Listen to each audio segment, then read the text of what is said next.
Cuba has developed a drug that is effective against Alzheimer's, according to the results of Phase 2 and 3 clinical trials. Security forces in Colombia committed serious human rights violations during a crackdown on mass protests earlier this year that left dozens of dead, according to a United Nations report. Burkina Faso's new Prime Minister, Lassina Zerbo, called for cohesion in the face of terrorism as the new government was unveiled.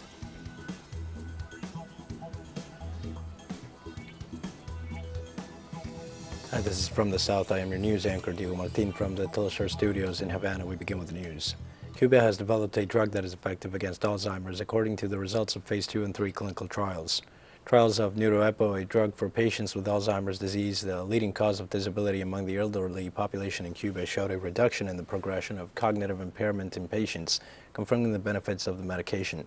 The trials on the intranasal administration of the drug showed that treatment with Neuroepo for 48 weeks is safe and well tolerated by most patients, and also led to improved secondary variables. Neuroepo is a result of research carried out by the Center for Molecular Immunology in collaboration with other institutions of the country's biopharmaceutical industry.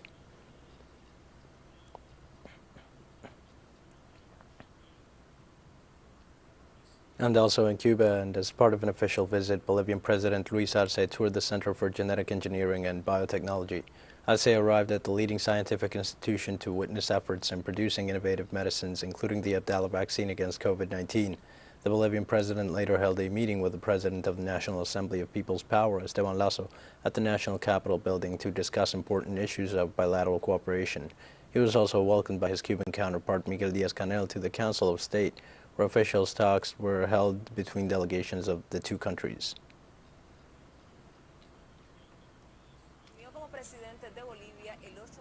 The 19th edition of the series of talks entitled Cuba and the Foreign Policy of the United States of America began in Havana this Wednesday.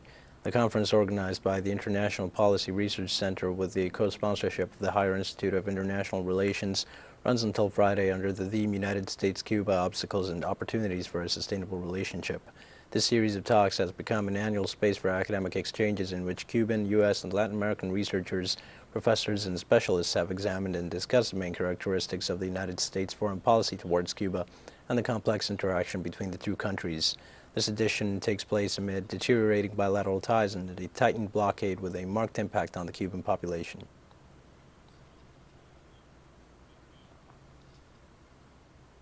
And referring to the recent decision by Nicaragua to allow Cubans to travel the country without the need for a visa, the Director General for the United States at the Cuban Foreign Ministry, Carlos Fernandez de Cosio, underlined that the United States continues to fail to comply with the agreements reached with Cuba on migration.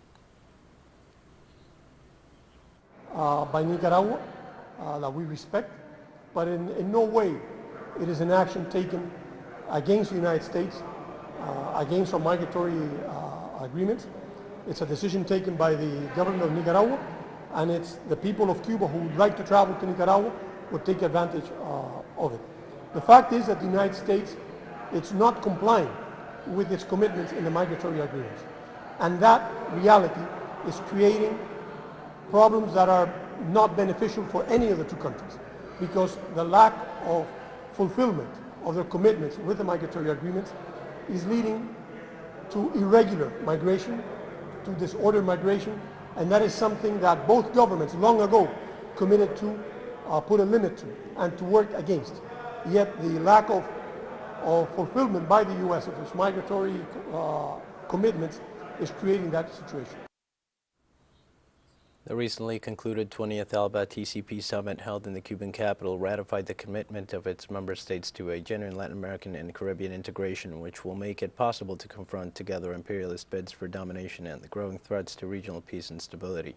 We have more details on the summit in the following report by our correspondent Lisandra Andres. With the presence of Army General Raúl Castro Ruz and the leaders and heads of delegations of the Alba-TCP member countries, the 20th Summit of the Latin American and Caribbean Organization concluded in Havana, the city that saw the birth of this alliance 17 years ago, with many challenges still ahead, according to Venezuelan President Nicolás Maduro.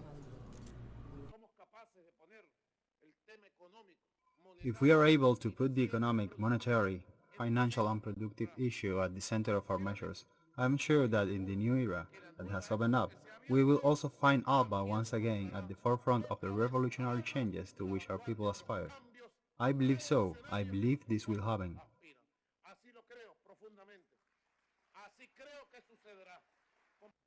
In delivering the conclusions of the 20th Alba-TCP summit, Cuban President Miguel Díaz-Canel condemned the so-called Democratic Summit held virtually and unilaterally organized by the United States government.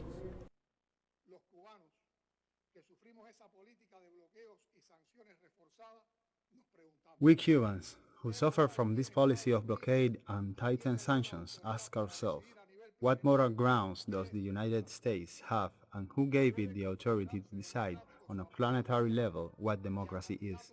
Can its support for governments and political candidates with ultra-right, neo-fascist, and extreme right-wing positions be considered democratic? How did the United States explain its malicious use of judicial systems, control of the media and digital laws to persecute, imprison, and discredit progressive and lefty figures at this summit? Did it condemn the selective assassinations, massacres, or the brutal repression of social protests, through which young people, the elderly, women, and indigenous people were assassinated, mutilated, and detained in countries of our region in this summit? They will address in this summit the plans of the U.S. government to reverse the social progress achieved in Latin America by governments that legitimately won elections? How did the U.S. explain the coup d'etat in Bolivia that it encouraged and supported without hiding?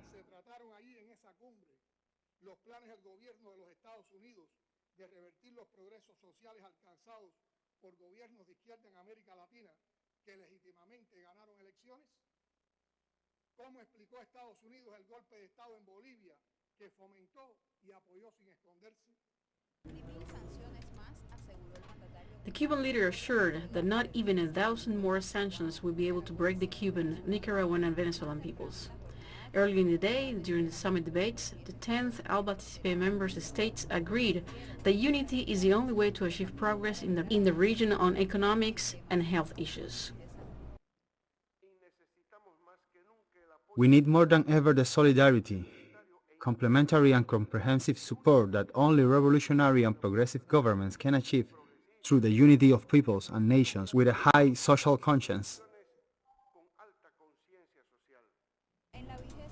The 20th Alba-TCP summit adopted political agreements and an action plan that endorses its independent course for integration and against United States interference. This was the consensus reached by the leaders and representatives of the nations that give life to the Bolivarian alternative. With the performance by the children's theater company La Colmenita, they ratified that Alba-TCP is an alliance to build the alliance of dreams and utopia, an alliance for peace. Lisandra Andrés, TeleSUR, La Habana, Cuba. We'll be right back after this very short break. Don't go away.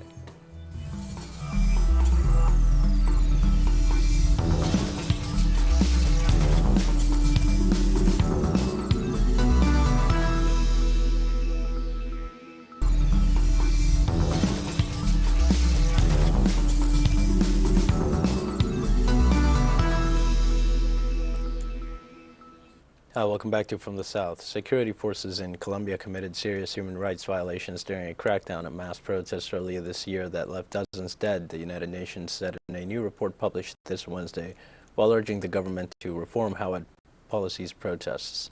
The United Nations High Commissioner for Human Rights found that government agents used unnecessary or disproportionate force during the protests, which began in April and drew hundreds of thousands into the streets in anger over a tax reform proposal and the neoliberal policies of the Van Duque government, as well as ongoing violence by armed groups. The 63-page report found that state security forces were guilty of murder, arbitrary detentions, sexual and gender-based violence, and acts of discrimination and racism. Of the documented deaths that occurred during the national strike mobilizations, 76% of the victims died from gunshot wounds, with reasonable grounds to believe that police were responsible for at least 28 deaths, and that at least 10 involved members of the notorious mobile anti-riot squad.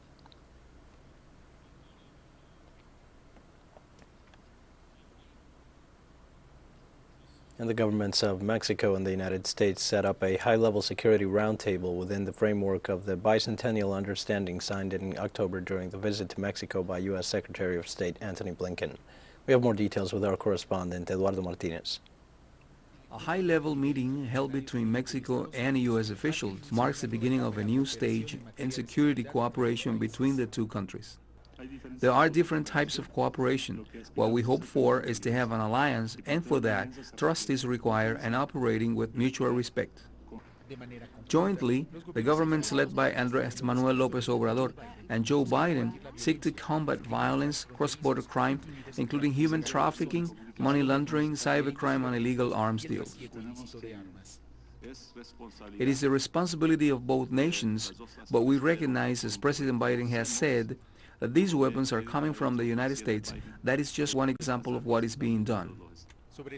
On this point, the Mexican government has been emphatic in pointing out that every year some 500,000 weapons enter Mexican territory in an irregular manner. In 2019, according to official figures, these devices were responsible for more than 17,000 homicides on this side of the border. For this reason, they explain they will work in 5 working groups to address these and other situations that put the integrity of citizens at risk. Together we can identify and dismantle human smuggling and trafficking organizations, achieve longer sentences for those involved in these crimes, prosecute corruption cases linked to organized crime, and weaken the capacity and supply of organized crime.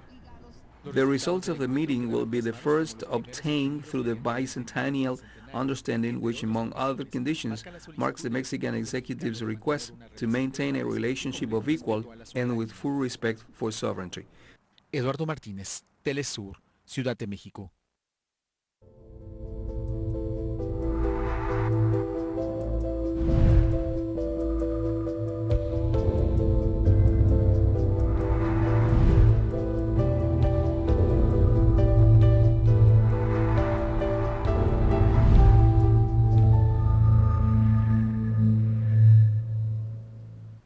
Poland introduced new restrictions on the number of people allowed in restaurants, hotels, and theaters this Wednesday as its COVID death toll hit its highest level since April.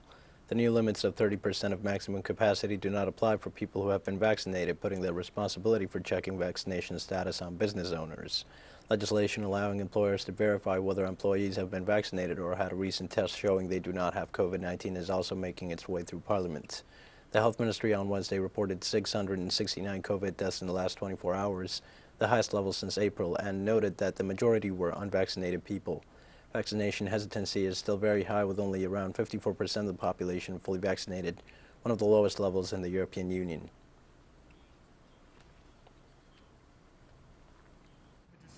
Well, I think that's pretty smart because there's a 4th wave in a country, and till then the vaccination is happening and everything is happening around, but nothing really seems to be working. But I think that the restrictions could hold the process, even if the vaccination just did something about it. I think that should be longer. But I know that most of the people are going to hate me, but I think that should be longer, really. So I think the new restrictions are really bad, because I think we should make totally, how to say in English, lockdown, yeah, totally, because it's better for our health and safe, and yeah, it's our duty. I think our government should do this for us, for the citizens. I think that nightclubs being open New Year's, it's a really bad idea, because I think in January we will have got more people sick. And Spain began vaccinations of children aged 5 to 11 against COVID-19 as the European Union's health agency warned that immunization alone would not stop the rapid rise of the Omicron variant of the virus. The push to vaccinate younger children was lent fresh urgency by the rapid spread of the heavily mutated Omicron variant, which the European Union has warned could be dominant in Europe by mid-January.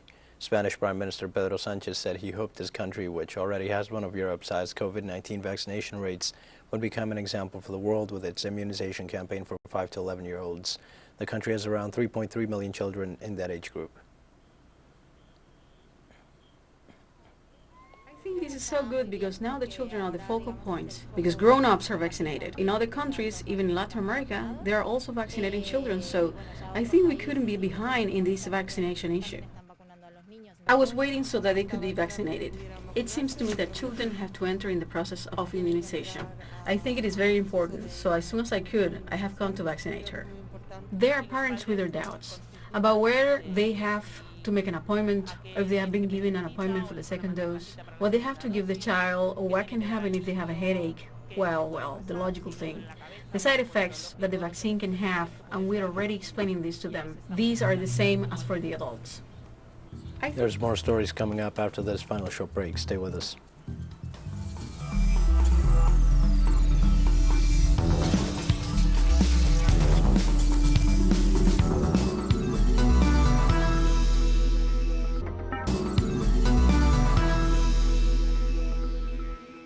Welcome back. Burkina Faso's new Prime Minister Lassina Serbo called for a cohesion in the face of terrorism as the new government was unveiled. The new government sees several ministers remain in their posts. Zerbo, the former head of the top nuclear watchdog, was picked on Friday by President Roch-Marc Christian Kabore as the new prime minister after former Prime Minister Christophe Joseph-Marie Dabire resigned in a move that sought to diffuse public anger of the government's perceived inability to end deadly extremist violence. Terrorist attacks have grown increasingly regular and deadly in Burkina Faso since 2015, killing 2,000 people and displacing 1.4 million from their homes, especially in the north and east.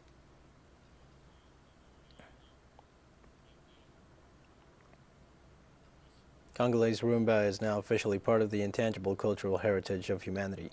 UNESCO announced that the Congolese Rumba, a file jointly presented by the Democratic Republic of Congo and its smaller neighbor, the Republic of Congo, had been admitted to its list, sparking delight in both nations. DRC President Felix Tshisekedi welcomed the news on Twitter, noting that this cultural jewel, unique to the two Congos, is recognized for its universal value.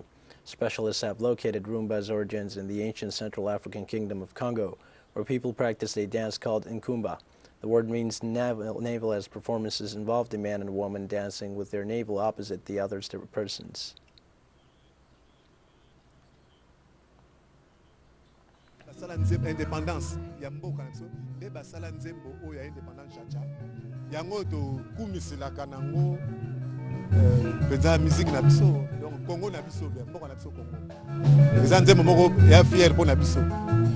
Esclaves dans les bateaux jouer de la musique du jazz. Et la rumba, c'est une symbiose que plus nos musiciens d'ici ont pu exploiter aussi. Une passion partagée par tous les Congolais, que ce soit du point de vue profane d'ailleurs, que du point de vue religieux aujourd'hui.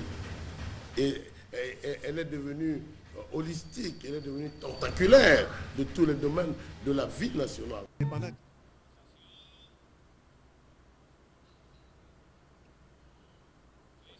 And the United Nations Cultural Agency, UNESCO, has added Senegal's national dish to its cultural heritage list. The rice and fish platter called tiaboudion is Senegal's dominant Wolof language, is often prepared with vegetables such as a cassava or tomato and served at lunch. The Culture Ministry applied to include the dish, which is widely consumed in the West African country, on the Intangible Cultural Heritage of Humanity list in October. The northern city of St. Louis, which borders the Atlantic Ocean and hosts a thriving fish community, is believed to be the birthplace of the dish.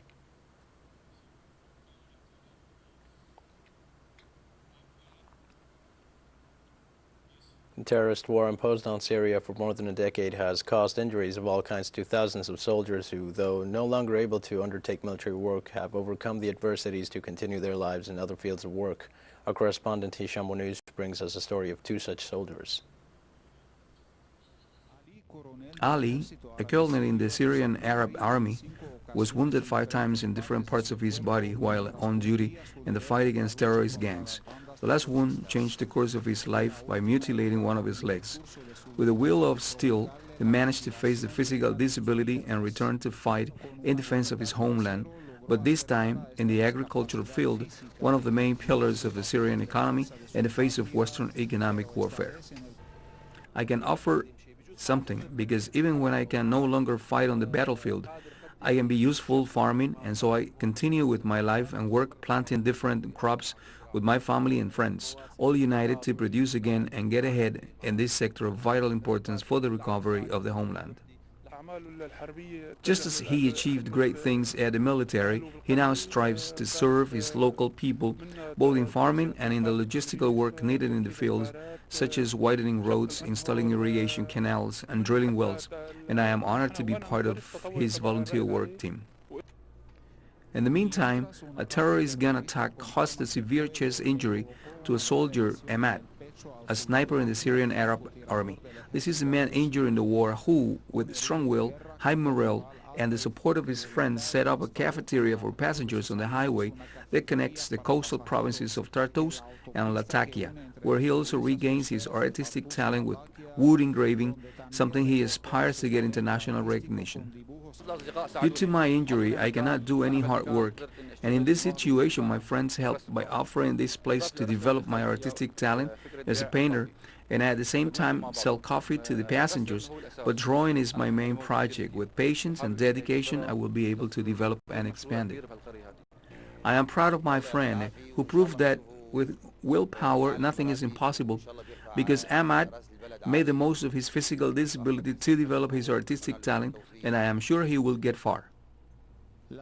The stories of Ali and Ahmad are a summary of the story of thousands of wounded soldiers of the Syrian Arab army who, despite receiving all the support of the country's military institution and gratitude for their performance on the battlefield, refused to remain active and take part in the enormous work the government and citizens are undertaking in all fields for the recovery of Syria. هشام والنوس TeleSUR طرطوس سوريا. We've come to the end of this news brief. Remember, you can find these and many other stories on our website at TeleSUR English. You can also follow us on social media for the latest news. We're on Facebook, Twitter, Instagram, and Telegram. For TeleSUR English, I'm Dio Martin. Thanks for watching.